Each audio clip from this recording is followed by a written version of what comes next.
నేను ఇంట్లో తయారు చేసిన సాంబార్ పొడితో ఒకసారి ఈ సాంబార్ని ట్రై చేయండి. టేస్ట్ అయితే చాలా బాగుంటుంది.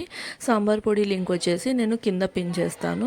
ఒక కుక్కర్లో కందిపప్పును తీసుకొని బాగా వాష్ చేసి వాటర్ పోసి హాఫ్ అన్ అవర్ పాటు నానబెట్టాలి.